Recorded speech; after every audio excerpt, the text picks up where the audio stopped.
नमस्कार, मैं हूं दीपक चौरसिया और हाजिर हूं आपके सामने हमारा नया शो लेकर, जिसका नाम है टक्कर। टक्कर में हर शनिवार टकराएंगे राजनीति के दो दिग्गज और चलेंगे तर्कों के बाण। आज टक्कर में हम बात करेंगे पुलवामा हमले के बाद उठे सियासी घमासान की, जिसमें भारत और पाकिस्तान के बाद आज अमेरिकी राष्ट्रपति डोनाल्ड ट्रंप भी कूद गए हैं। ट्रंप ने कहा है कि भारत कुछ बड़ा करने की सोच रहा है। क्या करने की सोच रहा है भारत, इस पर भी बात होगी और बात उस सियासत की भी होगी जिसमें इस हमले के बाद कांग्रेस और बीजेपी उलझ गई हैं। तो सवाल कई उठेंगे और शहीदों की चिताओं के बीच सियासत की चिंगारी क्यों जलाई जा रही है, इस पर भी बात होगी।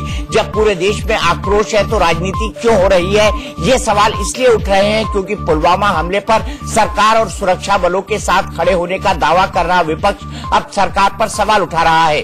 कांग्रेस प्रवक्ता रणदीप सुरजेवाला ने तो 14 फरवरी को ही मोदी सरकार पर यह सवाल दाग दिया था कि 56 इंच का सीना कब जवाब देगा। कांग्रेस का ताजा आरोप यह है कि जवानों पर हमले के बाद भी PM Modi Jim Corbett park में शूटिंग कर रहे थे। वहीं बीजेपी ने भी कांग्रेस पर पलटवार किया है। बीजेपी कह रही है कि कांग्रेस पाकिस्तान की भाषा बोल रही है। कुल मिलाकर सियासत हो रही है और अपने अपने सियासी हथियारों के साथ अब इन दोनों ही पार्टियों के नेता हमारे स्टूडियो में टकराने वाले हैं। तो आइए हो जाए टक्कर।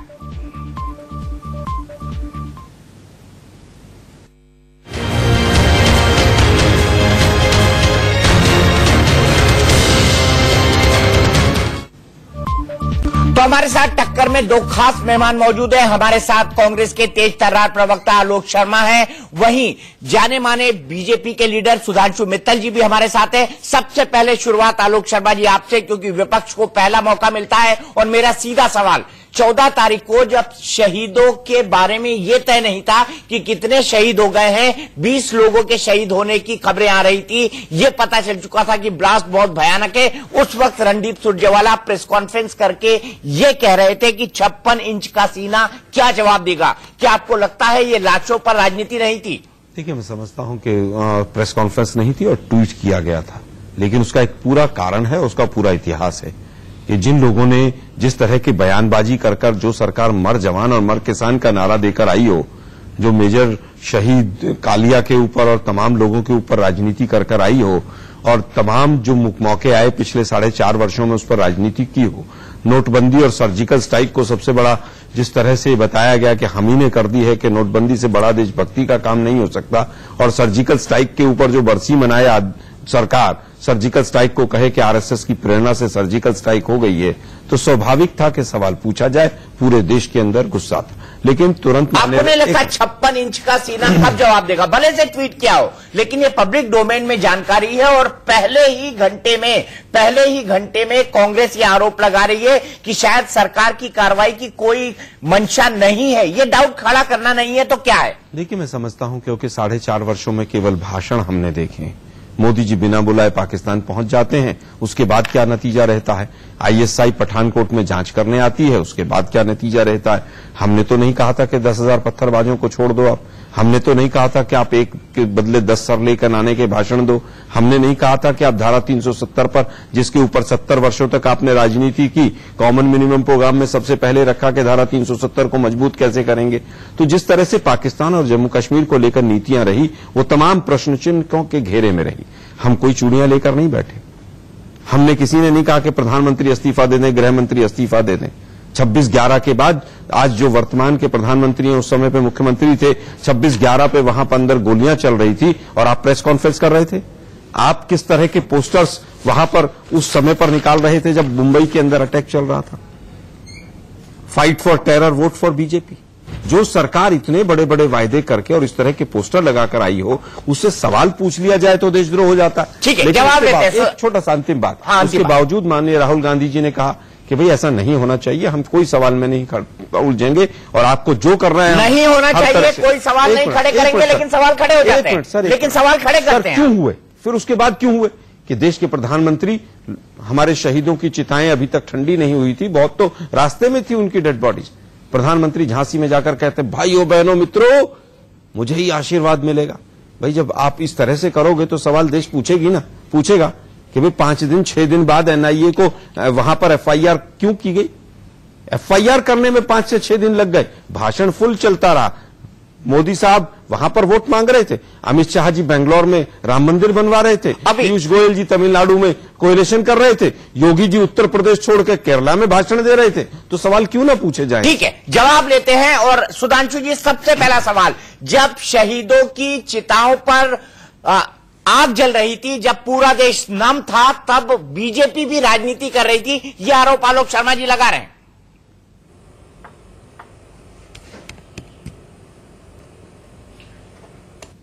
शहीदों की चिताओं की बात हो रही है तो मुझे याद आता है, शहीदों की चिताओं पर लगेंगे हर बरस मेले, वतन पे मरने वालों का यही बाकी निशान होगा।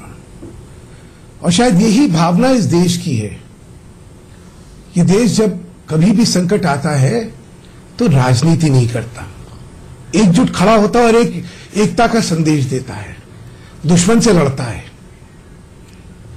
दुर्भाग्य यह है कि अभी जो भाषा और जिस वैमनस्य और कटुता से कहा जा रहा था कांग्रेस के प्रवक्ता के द्वारा इन सब चीजों का, मुझे दुख होता है।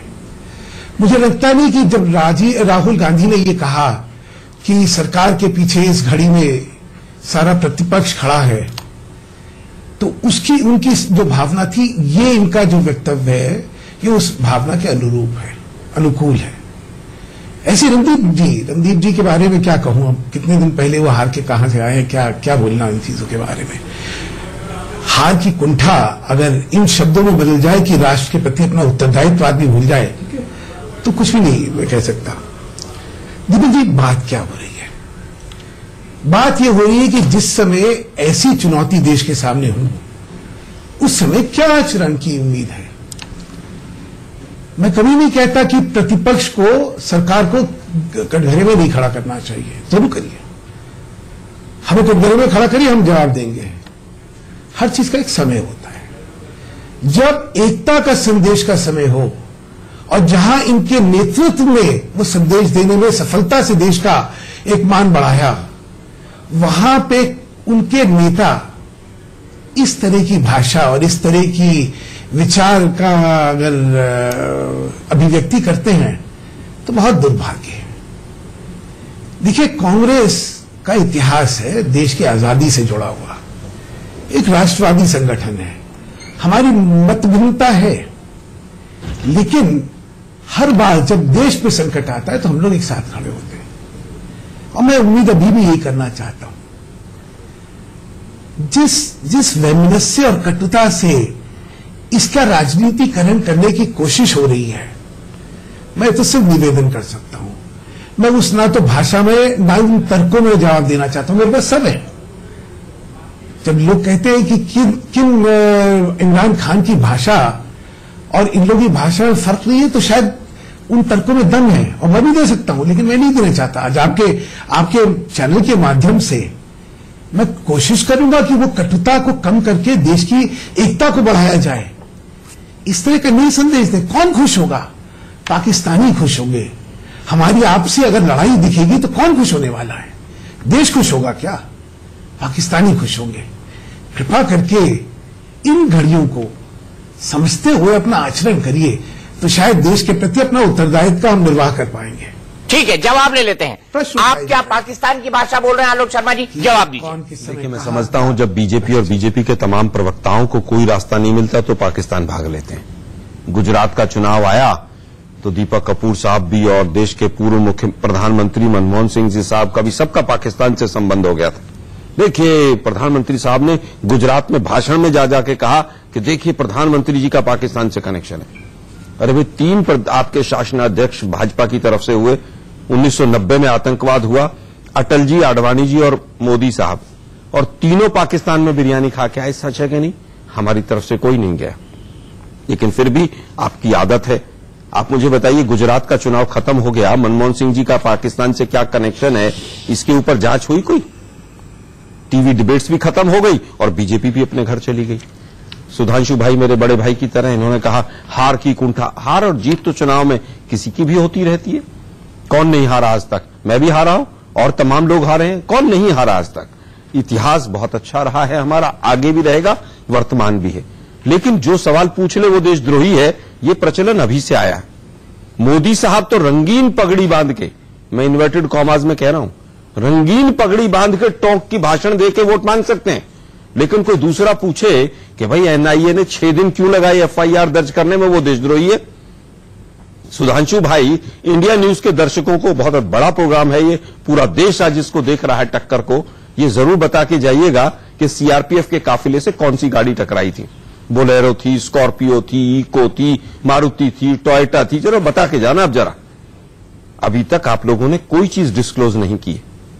किसकी गाड़ी थी, किसका रजिस्ट्रेशन नंबर था, किसके नाम पर वो रजिस्टर्ड थी, लेकिन कोई सवाल पूछ ले, ये देखिए देशद्रोही आ गया। नहीं, आप सवाल उठा रहे हैं क्या? गाड़ी की बोनाफाइड क्या वो आतंकवादियों की गाड़ी नहीं थी, ये सवाल उठा रहे हैं क्या? नहीं, आपके इससे आभास मिल रहा है, आपके सवाल से आभास मिल रहा है। नहीं दीपक जी, मैं आपका उत्तर देता हूं। मेरा ये कहना है 6 दिन एनआईए को जांच करने में लगे, 6 दिन एफआईआर हो रही है, 6 दिन के बाद आप कम से कम देश को बताइए कौन मना कर रहा है आपको। क्या एक लोकतांत्रिक सरकार से सवाल पूछ लेना भी गलत है? ऑल पार्टी मीटिंग अगले दिन होती है क्योंकि आप वहां पर जिम कॉर्बेट में शूटिंग में बिजी हैं। ऑल पार्टी मीटिंग में मोदी जी नहीं जाते हैं। क्यों नहीं जाते हैं भाई? अगले दिन झांसी में भाषण देने का टाइम है उनको वोट मांगने का, ऑल पार्टी मीटिंग में आने का नहीं। व्हाट्सएप पे क्या चल रहा है? सेम डे सूरत में बीजेपी के कार्यकर्ताओं की रैली होती है और छाती पे नमो के लिख के, नमो अगेन। अरे भाई, अभी तो उसके बाद भी 8 से 9 जवान शहीद हो गए और मोदी जी आज ही कह रहे हैं अगर ये भी काम मेरे लिए लिखा है आतंकवाद को खत्म करना है। अरे भाई, कौन मना कर रहा है? आपको देश की जनता ने वोट दिया, आप देश के प्रधानमंत्री हैं, आप क्यों नहीं करेंगे? लेकिन आपका जो इतिहास रहा है, हालत आज ये हो गई है कि सत्ता के सामने आज सवाल कमजोर है। एक प्रायोजित कार्यक्रम जिस तरह से रहता है कि सवाल जो पूछेगा उसी को हम वहीं पर दफन कर देंगे। आप रंगीन पगड़ी पहनेंगे, लच्छेदार भाषा में वोट मांगेंगे, आप देशभक्त। लेकिन कोई दूसरा पूछ ले कि भाई सिक्योरिटी लैप्स है कि नहीं, किसकी कमी रही है, वो देशद्रोही है। 18 हमले हो गए, 450 जवान शहीद हो गए, 250 से ज्यादा सिविलियंस मारे गए, 3 साल में वहां पर भगोड़े हो गए, सरकार छोड़कर आ गए। बुरहान वानी के जनाजे में 1 लाख लोग शामिल हो गए, लेकिन सवाल मत पूछना कोई भी। एनआईटी में 1500 बच्चे श्रीनगर में पढ़ते थे, आज 37 बच्चे पढ़ते हैं। उड़ान योजना का क्या हुआ? कहां है गिरिराज सिंह जो बराबर भाषण देते थे? हम मुस्लिम करते रहते। हम इस पर सीमित रहते हैं क्योंकि आज हम इस पॉलिटिक्स पर बात कर रहे हैं कि वाकई जो पॉलिटिक्स हुई है पुलवामा अटैक के बाद वो सही है या गलत है। आपने कहा कि इतने सारे लोग मारे गए, लगभग 250 सिविलियन और 450 के आसपास आर्म फोर्सेस। मैं आपको बताना चाहता हूं, आपके वक्त मुंबई हमला हुआ था और कितने लोग मारे गए थे, इस पर जवाब लूंगा। लेकिन सबसे पहले सुधांशु मित्तल जी, बिल्कुल जवाब लूंगा आपसे। हम संक्षेप में रखना चाहते हैं ताकि एक दूसरे के सवाल जवाब और एक दूसरों को तर्कों के साथ जवाब दिया जा सके। सुधांशु जी, सबसे पहला सवाल जो इन्होंने उठाया और वाजिब है कि एनआईए की जांच को देने में 6 दिन क्यों लगे, 5 से 6 दिन?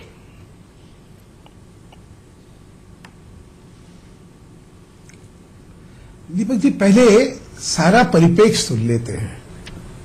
अभी आपने आलोक जी का चालू करा कि प्रधानमंत्री जी शूटिंग कर रहे थे और यहां अटैक हो रहा था।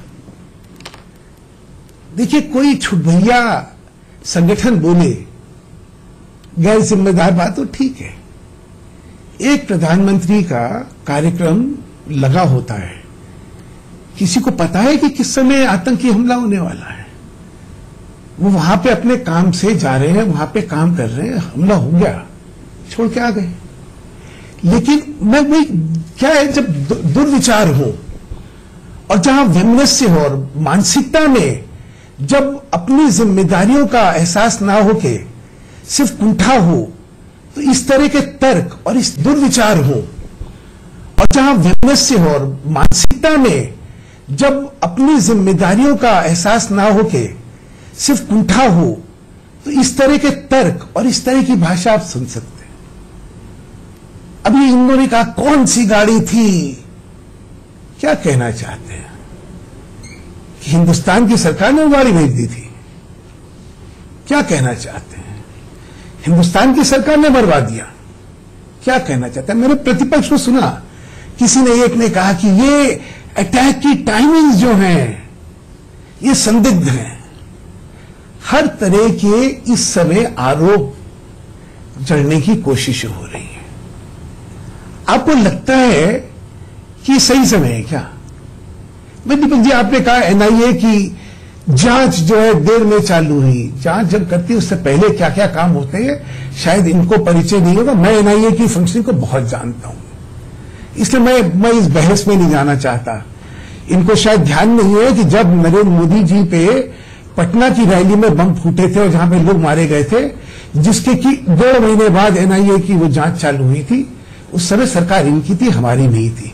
बट मैं ये तर्कों में नहीं जाना चाहता। मैं क्यों, ये कुतर्क है, ये कुतर्क इस समय नहीं है, होने चाहिए जब देश पे बादल हो।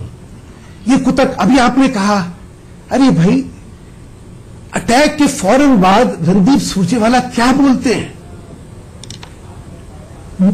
राहुल गांधी, ये एहसास होता है उनको कि नहीं ये लाइन गलत है, इस समय देश में ये नहीं होना चाहिए, इसलिए वो उसके बाद बयान देते हैं। वो रणदीप सुरजेवाला के बयान को समर्थन नहीं करते हैं। नहीं तो समर्थन क्यों नहीं कर दिया राहुल गांधी ने? ये 2 भाषाओं में बात करना ठीक नहीं है।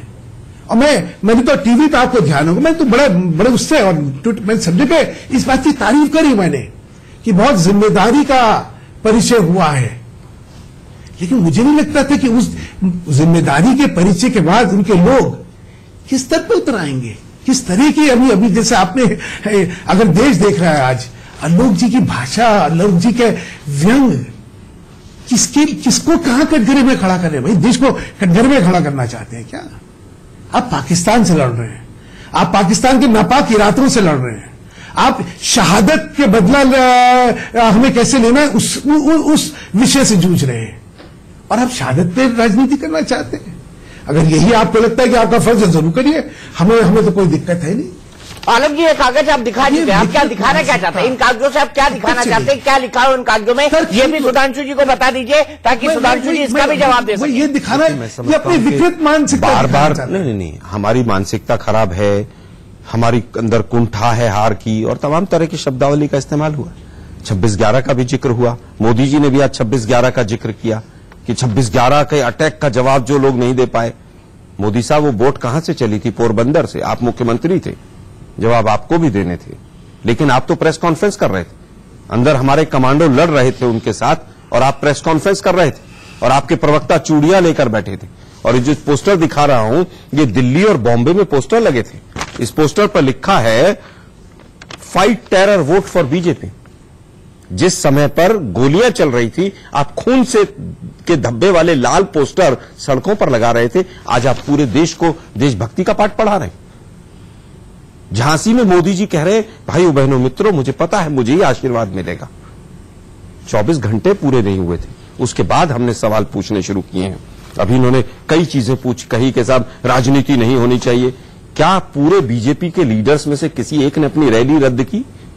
सबकी रैलियां हो रही हैं, रंगीन पगड़ी बांध के लच्छेदार भाषा में वोट मांगे जा रहे हैं, लेकिन ये नहीं बताएंगे 350 किलो आरडीएक्स आया, कोई सवाल पूछ ले कहां से आ गया, ये बहुत बड़े देशद्रोही हैं, इनका पाकिस्तान का वीजा लगवाओ, भेजो। 10,000 पत्थरबाज छोड़े, वो भी मास्टर स्ट्रोक था। पीडीपी के साथ सरकार बनाई, वो भी मास्टर स्ट्रोक था। सरकार छोड़ दी, तब भी मास्टर स्ट्रोक था। आईएसआई जांच करने आई, तब भी अमित शाह जी की तुलना में वो मास्टर स्ट्रोक था। 2014 के और 2019 के जो हालात हैं जम्मू कश्मीर के, उसकी तुलना कीजिए। मोदी जी के 2D, 3D, 5S, पता नहीं कौन कौन से फार्मूले थे, आज वो फार्मूले सब कहां चले गए? दीपक जी, मैं बार बार कह रहा हूं, आज सत्ता के सामने सवाल कमजोर हैं। सत्ता इतनी बलशाली हो गई है कि सब कुछ अपनी मुट्ठी में करना चाहती है। लोकतंत्र में कोई सवाल नहीं पूछेगा, ऐसा माहौल बना दिया गया है। आप बताइए किस तरह से शहादत के ऊपर भी तमाम मिनिस्टर जा रहे हैं। राजनाथ सिंह जी के पिछले 10 बयान पढ़ लीजिए, ईंट का जवाब पत्थर से देंगे, मुंह तोड़ जवाब देंगे, ये करेंगे वो करेंगे, उसके बाद अपने घर। लेकिन वहां कंधा देने पहुंचे, फोटो शूट करवाने पहुंचे। जम्मू में हॉस्पिटल में जो जवान जो इंजर्ड थे, उनको मीडिया के सामने आप चेक बांट रहे हैं। राजनीति कौन कर रहा है? अगले दिन की बात बता रहा हूं, गृह मंत्री जम्मू में चेक बांटते हुए लिफाफों में मीडिया के सामने दिखाई दिए। सच है कि नहीं? हम आज भी आपके साथ खड़े। 1971 में पूरा कहां खड़े हैं आप इनके साथ? आप तो इन पे उलाना दिए जा रहे हैं। आप सवाल पे सवाल खड़े किए जा रहे हैं। दीपक जी, देश के प्रधानमंत्री अगर ये कहेंगे कि मोदी है तो मुमकिन है, तो सवाल भी सुनने होंगे। फिर सर्जिकल स्ट्राइक का पूरा श्रेय अगर आरएसएस को दिया जाएगा, तो सवाल पूछे जाएंगे, दाग धब्बे भी लेने होंगे। गृह मंत्री और डिफेंस मिनिस्टर के बयान थे कि आरएसएस की प्रेरणा की वजह से सर्जिकल स्ट्राइक हो गई।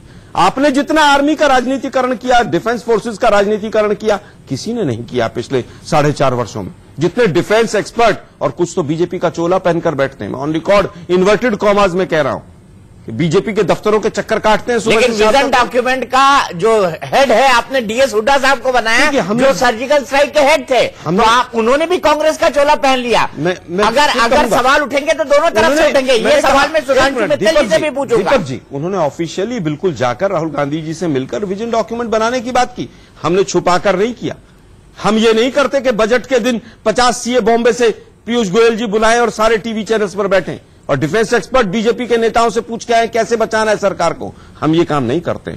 हमने 2 प्रधानमंत्री खोए, 2 मुख्यमंत्री खोए आतंकवाद के चक्कर में। इनके ऐसे तो चूहिया नहीं मरी। ये हमें देशभक्ति का पाठ पढ़ा। ठीक है, अब आगे चलते हैं। सुधांशु जी, बड़ा सीधा सवाल है। आप पर यह आरोप लग रहा है कि जब शहीदों के बारे में माकूल जवाब देना है, उस वक्त आप इलेक्शन कैंपेन कर रहे हैं। क्या इस कैंपेन को विराम नहीं दिया जा सकता थोड़े दिनों के लिए? छोटा सा सवाल सुधांशु भाई को और जोड़ दूं मैं। आपको रोज रोज कहने की जरूरत क्यों पड़ रही है हम पाकिस्तान को जवाब देंगे? आप देश को एड्रेस कीजिए। आप 1 दिन लीजिए, 10 दिन लीजिए, आप 2 महीने लीजिए, पूरा देश आपके साथ खड़ा है। लेकिन आप रोज 4 भाषण देते हैं लच्छेदार। केवल वोट के लिए आप कर रहे हैं क्या? ठीक है, जवाब ले लेते हैं। सुधांशु जी, जवाब।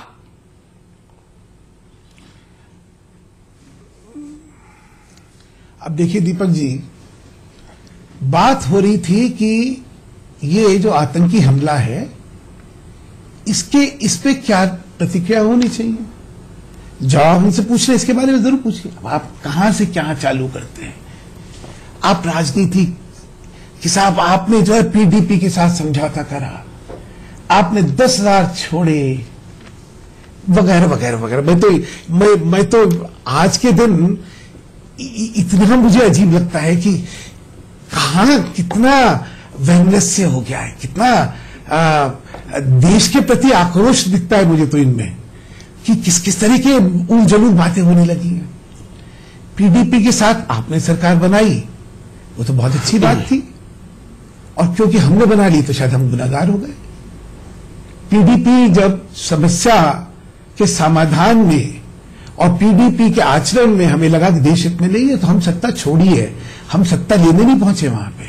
लेकिन मैं इन चीजों पे विस्तृत बहस नहीं करना चाहता। मैं हर चीज जो इन्होंने उठाई है, जो कि इस विषय से संबंधित है, उससे विस्तृत बहस करके जवाब देना चाहता हूं। इनको दे भी सकता हूं मैं, लेकिन मुझे नहीं लगता कि आज ये प्रश्न है। प्रश्न फिर यही है, मैं तो पूछ भी आपसे सकता हूं कि आप लोगों ने जिस समय पाकिस्तान में जाके दलील दी कि नरेंद्र मोदी को हटाने के लिए हमें मदद करिए, तब शर्म से नहीं झुका। सिद्धू जी जो बोल रहे हैं, सर जो है शर्म से नहीं झुकता आपका। आपको लगता है ठीक हो रही है, इस समय यही बातें होती हैं। लेकिन अगर आपको लगता है तो जरूर करिए। आपको लगता है हमें और भड़ास निकालनी है, जरूर निकालिए। आपको लगता है राहुल गांधी गलत थे और आप सही है, तो जरूर बोलिए। मुझे क्या इसमें दिक्कत है? क्योंकि मुझे लगता है इस देश की जनता इन चीजों को कभी पसंद नहीं कर सकती। लेकिन सुधांशु जी, आप इस सवाल का जवाब नहीं दे रहे जो मैंने पूछा है। क्या थोड़े दिनों के लिए इलेक्शन कैंपेन को विराम नहीं दिया जा सकता? मान ले हम 2 दिन के लिए, 3 दिन के लिए, या जब तक शहीदों का अंतिम संस्कार हो रहा है तब तक के लिए इलेक्शन कैंपेन रोक दें? नहीं, एक तो जो आपने कहा प्रधानमंत्री का इलेक्शन कैंपेन, मुझे नहीं पता कौन से इलेक्शन कैंपेन की बात कर रहे हैं। कौन से इलेक्शन कैंपेन में प्रधानमंत्री गए हैं भैया, मुझे बता दिए। मुझे तो नहीं पता, हो सकता है मेरी अनभिज्ञता हो, और अगर आप बता देंगे तो मैं जानकारी ले लूंगा। मुझे तो नहीं लगता, क्योंकि जिस रैली का इन्होंने जिक्र करा झांसी की, वो कोई इलेक्शन रैली नहीं थी। हाँ, अच्छा, लेकिन सुनिए, मैं आगे जाता हूं। आपका सुझाव है, बिल्कुल है, संवेदनशीलता में इन चीजों का ध्यान रखा जा सकता है, और बड़ी अच्छी चीज है। आप कई बात करते हैं हम उसके बारे में। प्रश्न है सकारात्मक रखो भैया इस समय। उसके बाद हमें जितना कटघरे में खड़ा करना है करना। मैं कभी भी आपने कहा प्रश्न के जवाब नहीं देना चाहते, या प्रजातंत्र प्रश्न नहीं पूछे गए, बिल्कुल पूछने चाहिए। प्रजातंत्र की तो खूबसूरती यही है कि यहां पे हर सरकार को प्रश्नों के जवाब देने होते हैं। मैं कभी इस बारे में नहीं हिचका। मेरा सिर्फ आपसे निवेदन है कि समय देख लीजिए, क्या इस समय जवाब देने हैं या बाद में जवाब देने हैं, तय कर लीजिए। आपको लगता नहीं, आपकी प्राथमिकता यह है कि देश के संकट आपकी प्राथमिकता नहीं है, अभी हमें तो कटघरे में खड़ा करना है तो जरूर करते रहिए, हमें झूठ बोलना है तो जरूर बोलते रहिए, झूठ सत्य जो करना करते रहिए। मुझे ना सरकार इन चीजों से विचलित होने वाली है, ना देश विचलित होने वाला है। हाँ, मुझे लगता है आपके इस संगठन में बहुत से लोग आपके आचरण से आक्रोशित होने वाले हैं, निराश होने वाले हैं, क्योंकि इस देश की माटी में अभी भी देश के प्रति अपना उत्तरदायित्व सर्वोपरि है। और यही रखिए, कैसी कैसी आप लोग बात करने लगे। मैं उत्तर देता हूं। ठीक है, आलोक जी जवाब देंगे, सुधांशु जी आलोक जी जवाब देंगे। मैं दोनों को बिल्कुल बराबर बराबर का वक्त देना चाहता हूं। मैं बीच में नहीं बोलना चाहता। मैं आखिरी बात कर लूं। ठीक है, ठीक है, अच्छा, ठीक है, ठीक है, ठीक है। ब्रेक के बाद हम वापस आएंगे तो हम आपको दिखाएंगे डोनाल्ड ट्रंप ने क्या कहा है और उस दिन रणदीप सुरजेवाला ने क्या कहा। उसकी बाइट भी मेरे पास मौजूद है, जिसको आप ट्वीट कर रहे थे। ब्रेक के बाद नहले पे दहला टक्कर में आपका एक बार फिर स्वागत है। हम सबसे पहले बात कर लेते हैं रणदीप सुरजेवाला के स्टेटमेंट की, जो उन्होंने 14 तारीख को दिया था। आइए सुनते हैं उन्होंने क्या कहा था और उसके बाद सुनेंगे अमेरिकी राष्ट्रपति डोनाल्ड ट्रंप ने कल अमेरिका के अंदर क्या कहा है, क्योंकि उसको लेकर पूरी दुनिया में हलचल मची हुई है। क्या ऐसी निकम्मी और नाकारा सरकार भी है जिसके प्रधानमंत्री शहीदों की शहादत के बाद फिल्म की शूटिंग करते रहें, चाहे नाश्ता उड़ाते रहें, अपने नारे लगवाते रहें, अपना अभिवादन स्वीकार करते रहें, शहीदों के कफनों के साथ वोट बटोरने के लिए दांत फाड़ते रहें, शहीदों के कफनों के साथ सेल्फी लेते रहें? क्या यह है भाजपाई राष्ट्रवाद और क्या यह है मोदी सरकार की असलियत? अब यह इस देश को निर्णय करना है, क्योंकि मोदी जी आपकी विदाई का समय आ गया है। मैं यहां पर एक बात साफ कर दूं कि यह बयान 14 तारीख का नहीं है, यह बयान उस दिन का है जब सऊदी अरब के क्राउन प्रिंस वापस चले गए थे और उसके बाद कांग्रेस ने प्रेस कॉन्फ्रेंस कर प्रधानमंत्री पर गंभीर आरोप लगाए थे। लेकिन उसके बाद अमेरिकी राष्ट्रपति डोनाल्ड ट्रंप ने भारत के बारे में क्या कहा है, पाकिस्तान के बारे में क्या कहा है, आइए वो सुन लेते हैं। That's right. No, it's a terrible thing going on right now between Pakistan and India is a very, very bad situation, and it's a very dangerous situation between the two countries. And we would like to see it stop. A lot of people were just killed, and we want to see it stopped. We're very much involved in that, yes, if that's what you're referring to. It's a very, very bad situation, and it's a very dangerous situation between the two countries. And we would like to see it stop. A lot of people were just killed. And we want to see it stopped. We're very much involved in that, yes, if that's what you're referring to. तो आलोक जी, अमेरिकी राष्ट्रपति कह रहे हैं कि भारत और पाकिस्तान के बीच रिश्ते बड़े तनावपूर्ण हो गए हैं, कुछ ना कुछ जरूर होगा। आप कह रहे हैं ना 56 इंच का सीना जिसका है वो कब जवाब देगा? ये 14 तारीख को रणदीप सुरजेवाला ने ट्वीट किया था, आज उसका जवाब खुद अमेरिकी राष्ट्रपति दे रहे हैं। देखिए, मैं समझता हूं जवाब हमारी फौज 1948 में भी दिया, 65 में भी दिया, 71 में 2 टुकड़े कर दिए, कारगिल में भी दिया। फौज हमेशा से जवाब देती रही। सरकार का काम है डिप्लोमेटिक लेवल पर आपने क्या क्या किया, बैक चैनल डिप्लोमेसी आपकी कहां रही? मोदी जी आप तो बिना बुलाए चले गए थे, पठानकोट में आईएसआई जांच करने आ गई थी। 2004 की कंडीशन और 2009 की कंडीशन क्या है जरा देख लीजिए। 2004 से पहले के भाषण सुन लीजिए और अभी के भाषण सुन लीजिए। हाफिज सईद से एक जर्नलिस्ट थे, सीनियर जर्नलिस्ट, उनका बीजेपी से बड़ा ताल्लुक था, वो मिलके आए, उनसे किसी से जांच नहीं हुई। आपका कौन सा पैमाना रहा? आपकी पाकिस्तान नीति और कश्मीर नीति में न पी पता चला आपको, न कश्मीर का क्या पता चला अभी तक। यही कारण रहा कि 3 साल में आप भगौड़े हो गए वहां से। वो कहने हमने सत्ता छोड़ दी। अरे भाई, सत्ता छोड़ी नहीं, ऐसे हालात हो गए, मीडिया ने, देश ने, विपक्ष ने ऐसे हालात पैदा कर दिए कि आपको सरकार छोड़नी पड़ी। आपने तो तब भी सरकार नहीं छोड़ी थी जब महबूबा मुफ्ती ने कहा कि तिरंगे को कंधा देने वाला कोई नहीं बचेगा।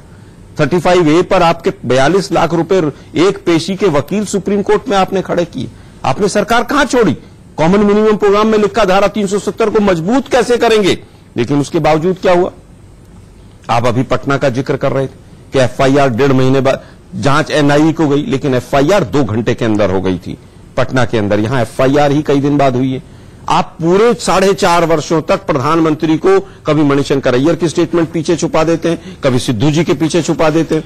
हमने तो स्टेटमेंट बिरयानी वो सवाल उठाते हैं ना, वो सवाल उठाते हैं, सिद्धू ऐसे स्टेटमेंट देते हैं, पाकिस्तान परस्त बातें करते हैं, इसीलिए जवाब मांगते हैं। बिल्कुल कहूंगा इस तरह के बयान नहीं आने चाहिए, चाहे सिद्धू जी की तरफ से आए हो, चाहे मणिशंकर अय्यर की तरफ से आए हो। मैं बिल्कुल समर्थन नहीं करता हूं, चाहे मेरी पार्टी समर्थन करती हो, मैं नहीं करता हूं। लेकिन दुर्भाग्य, देश का प्रधानमंत्री जिसको पूरा विश्व, बीजेपी कहती है कि पूरा विश्व देख रहा है उनकी तरफ, बीजेपी के प्रवक्ताओं को देश के प्रधानमंत्री को इन स्टेटमेंट के पीछे क्यों खड़ा कर देना पड़ता है? देश के प्रधानमंत्री क्यों नहीं जवाब देते?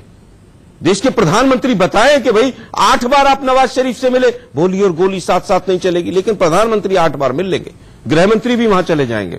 आज पानी ने रोक देंगे हम। अरे भाई, पिछले महीने इंडस वाटर ट्रीटी के लिए आप मजबूत कैसे हो? डेलीगेशन गया था पंजाब चुनाव में, गुरदासपुर में जाकर भाषण में कहेंगे मोदी जी पानी रोक देंगे हम, और उसके 1 महीने के बाद इंडस वाटर ट्रीटी कैसे मजबूत हो? इंडस वाटर कमीशन के सामने हमारा 6 लोगों का डेलीगेशन चला जाएगा। ये डबल स्पीक थी। यही कारण रहा कि आज हालात यहां पहुंच गए कि जम्मू कश्मीर में आईएएस के टॉपर जो हैं वो अपनी सरकार से इस्तीफा देकर भाग रहे हैं।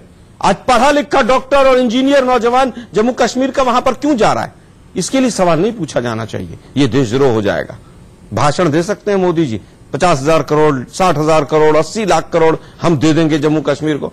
अरे भाई, आज टूरिज्म का क्या हाल है? एक उद्योग का नाम बता के जाए सुधांशु भाई, जो आपने लगाया और उसमें 100 लोग काम करते हो जम्मू कश्मीर के अंदर। भाषण से देश नहीं चलता है।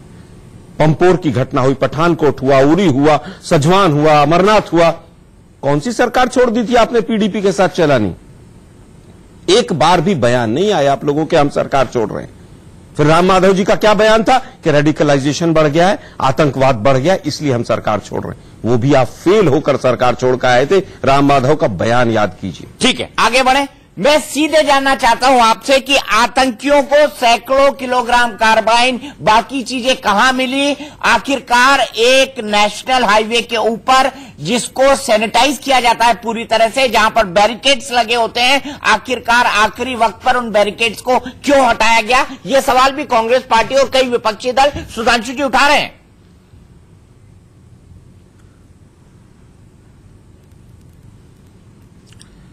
दीपक जी, इन सवालों का जवाब मैं चाहूंगा कि सुरक्षा बल जो है वो अपने आप देंगे। सारी व्यवस्था में अगर कमी रही है तो कहां रही है वो बताएंगे, उसमें तो कोई मतलब बात ही नहीं है। लेकिन किस समय बताएंगे, क्या अभी बताना है या बाद में बताना है, वो तय। मैं 2-3 चीजें करना चाहता हूं। आपने रणदीप सुरजेवाला जी का बयान सुनाया, उसमें क्या शब्द थे? शहीदों की कफन के साथ प्रधानमंत्री सेल्फी ले रहे हैं। दीपक जी, आपको इस बयान से क्या लगा? आपने भी देखा कौन सी नरेंद्र मोदी जी ने जाके वहां सेल्फी ली और क्या कफन को बेचे गए। मतलब आपको क्या लगा? ये मैं जब कहता हूं आलोक जी और उनके संगठन के बारे में, अब तो घृणा सी आने लगी है। ये बयान मुझे आलोक जी बता दे, कौन सी सेल्फी ली है प्रधानमंत्री जी ने, तो शायद मैं भी अपने आप को एजुकेट कर लूंगा। मैं दूसरी बात कर रहा, हिंदुस्तान, इनकी बात सुने तो हिंदुस्तान की तो उपलब्धि नहीं हुई कोई। हम तो फेल हो गए अंतर्राष्ट्रीय पटल पे, डिप्लोमेसी में हम फेल हो गए। अब कुछ सत्य भी सुन लेते हैं।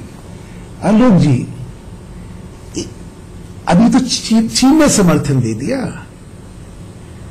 अमेरिका ने समर्थन दे दिया। अंतर्राष्ट्रीय पटल पर न्याय पक्ष भारत के साथ है और हम लोग भारत का समर्थन करते हैं। ये अंतर्राष्ट्रीय जग ने भारत को समर्थन दिया है। ये भारत की उपलब्धि है, ये मेरी सरकार की उपलब्धि नहीं है, ये देश की उपलब्धि है।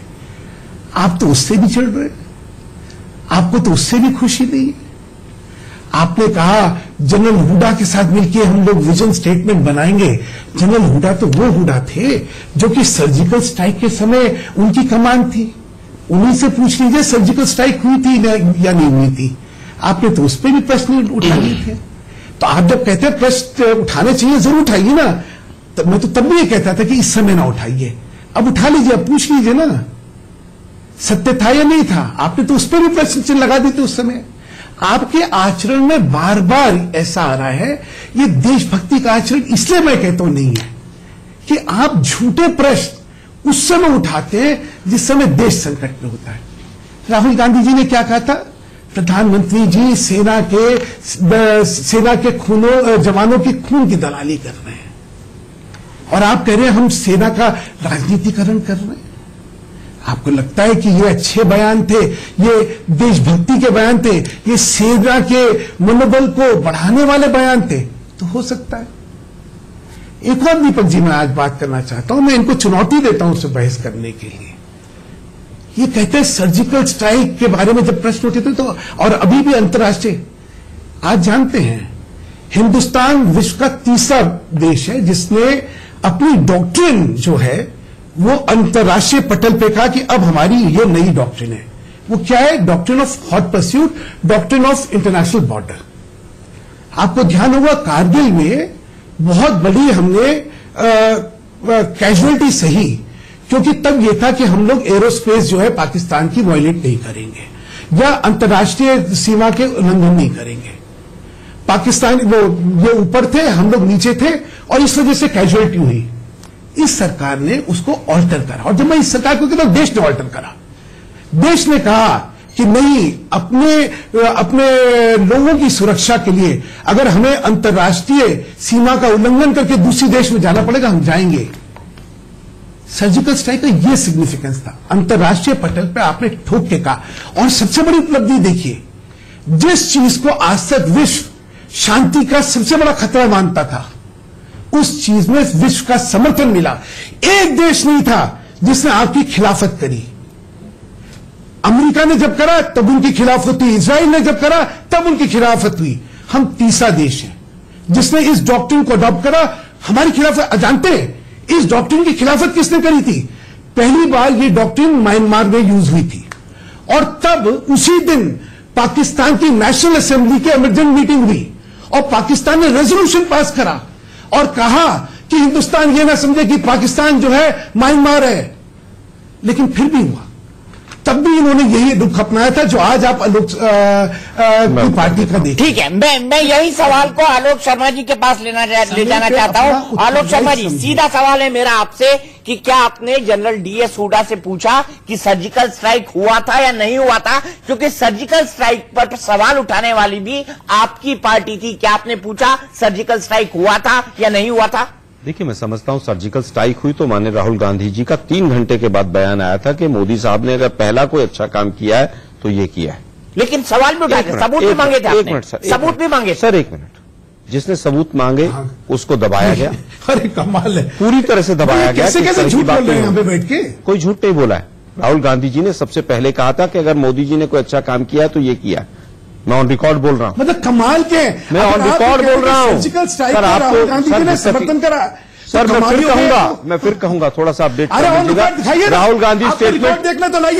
सर राहुल गांधी स्टेटमेंट, कैसे बात करते हैं? Rahul Gandhi statement on surgical strike आप देखिएगा, आपको शायद अपने आप को अपडेट कर लीजिएगा। नहीं झूठ। और ताबूत घोटाले वाले लोग, 1 मिनट अपने जिम्मेदारी का ऐसा समझिए।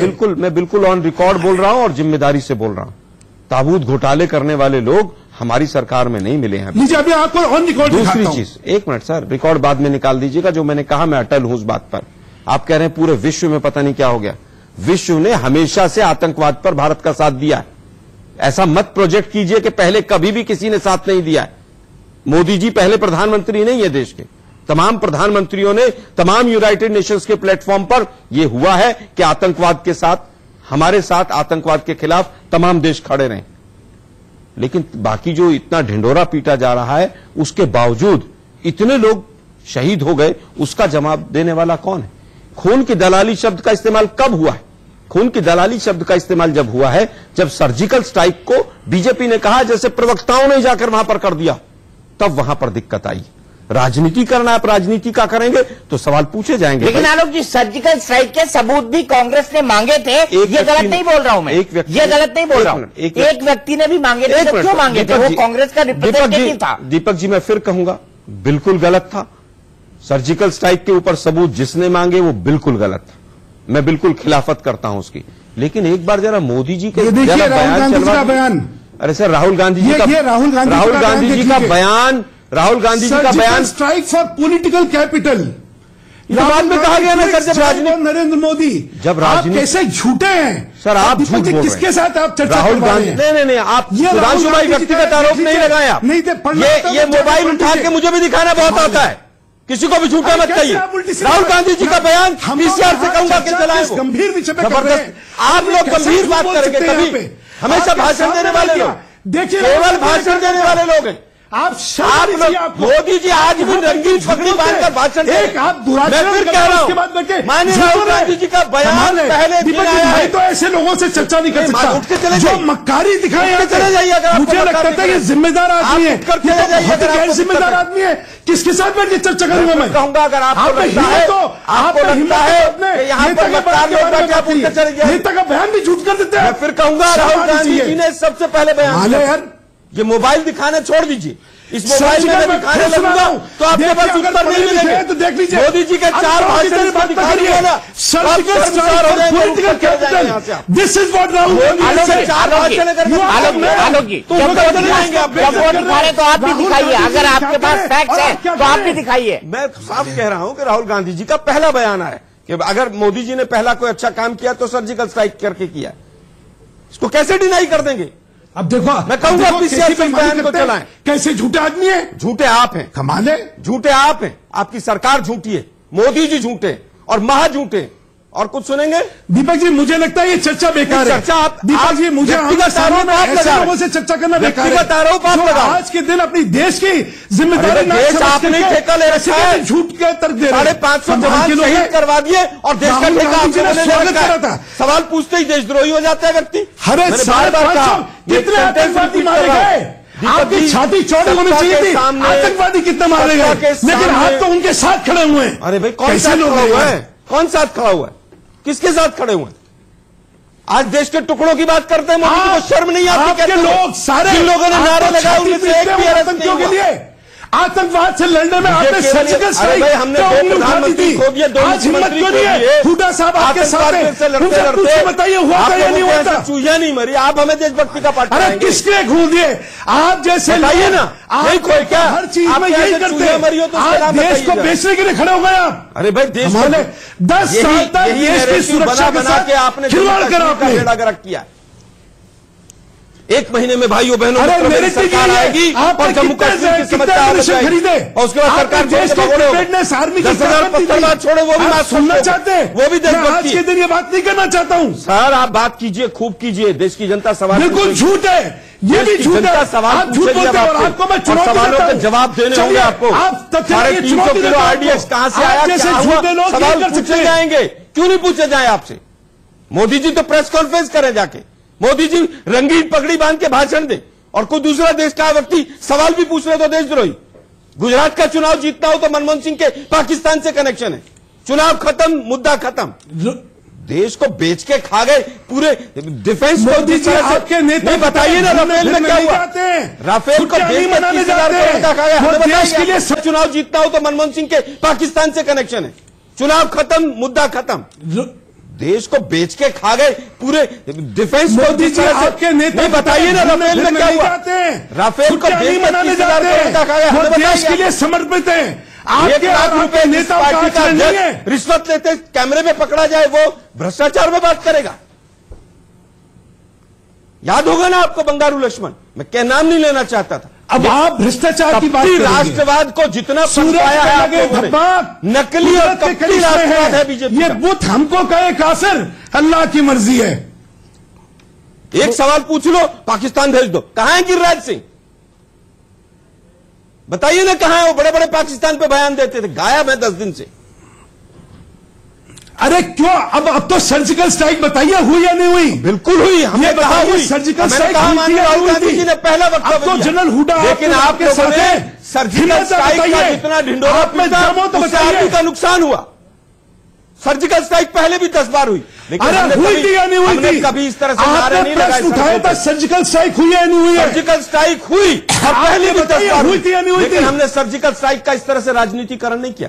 सर्जिकल स्ट्राइक की बरसियां नहीं मनाई। हुई? अच्छा हुई, मान गए ना? बिल्कुल हुई। आपने मना किया। सब लोगों ने झूठ बोला। मना किया। राहुल गांधी जी ने झूठ बोला। कभी राहुल गांधी ने कहा सर्जिकल स्ट्राइक नहीं हुई। आपके राहुल गांधी ने मना किया सर्जिकल स्ट्राइक नहीं हुई। Surgical strike for political capital. ये कितनी विकृत मानसिकता आपने दिखाई थी। क्या कहा? इस देश के हित के लिए आप ये कहते हैं। राहुल गांधी जी ने सुधांशु जी कहा कि पॉलिटिकल उसका माइलेज लेना बंद करो। अच्छा मुझे बीच में आना पड़ेगा, मुझे बीच में आना पड़ेगा। मैं आपसे आलोक शर्मा जी पूछता हूं, क्या कांग्रेस ये ऑन रिकॉर्ड बोल रही है कि मोदी सरकार ने सर्जिकल स्ट्राइक की थी क्योंकि डीएस हुड्डा जी अब आपके पक्ष में आ गए हैं?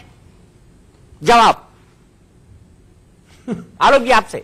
नहीं, मैं समझता हूं कि पूरी तरह से सर्जिकल स्ट्राइक हुई थी और सर्जिकल स्ट्राइक के ऊपर किसी ने सवाल नहीं उठाए कि सर्जिकल स्ट्राइक नहीं हुई। हमने सवाल उठाए कि सर्जिकल स्ट्राइक का राजनीतिकरण मत कीजिए। आप सर्जिकल स्ट्राइक को यह मत कहिए कि आर्मी को आरएसएस की प्रेरणा थी इसलिए सर्जिकल स्ट्राइक हो गई, उससे मोरल अप हो रहा था क्या आर्मी का?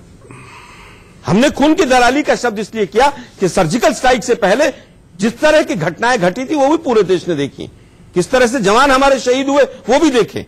उसके ऊपर आप राजनीति करते हैं, उसके ऊपर देश के डिफेंस मिनिस्टर कहते हैं आरएसएस की प्रेरणा से हो गया। आर्मी के ऊपर क्या होगा? अमित शाह जी जब आईएसआई से जांच कराते हैं पठानकोट की, तब हम सवाल खड़ा कर रहे हैं और सवाल खड़ा करेंगे। हम कमजोर सरकार के साथ खड़े नहीं होंगे। सरकार अगर मजबूती से काम करेगी हम उसके साथ खड़े, हम आर्मी के साथ खड़े। आर्मी हमेशा से लड़ रही। मोदी जी ने तो 1 मिनट में कह दिया मैंने आर्मी को छूट दे दी। 5.5 वर्षों से सुनते आ रहे हैं, 4.5 वर्षों से आर्मी को छूट दे दी, आदमी को छूट दे दी। अरे भाई क्या अभी नहीं दी थी क्या? पहले 4.5 वर्षों से छूट नहीं दे रखी थी क्या? मुस्कुराने से काम चलेगा क्या? जवाब ले ले। देखिए वो तख्ती उठा रहे हैं। नहीं, अपना टर्न के लिए तख्ती उठा रहे हो। जो डिसीजन सरकार को लेना है मैंने आर्मी के ऊपर छोड़ दिया। क्यों भाई? आपने निर्णय क्यों नहीं लिया? कैबिनेट कमेटी ऑन सिक्योरिटी अगले दिन मीटिंग होती है, लेकिन रेल को झंडी दिखाना ज्यादा जरूरी है। बहुत ही असंवेदनशील सरकार है और अगर अगले कुछ दिनों में सरकार ने सही निर्णय नहीं लिए पाकिस्तान के खिलाफ तो सबसे कमजोर सरकार सिद्ध होगी और सबसे कमजोर प्रधानमंत्री सिद्ध होंगे। जवाब सुधांशु जी, आखिरी concluding remark.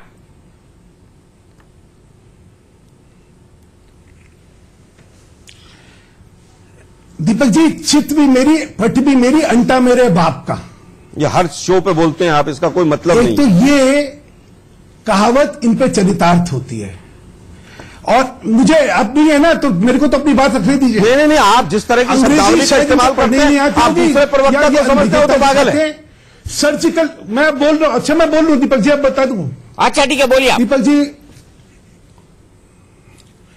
Surgical strike for, सुनिए क्या लिखते हैं, surgical strike for political capital. मतलब तो सर्जिकल, ये राहुल गांधी हैं।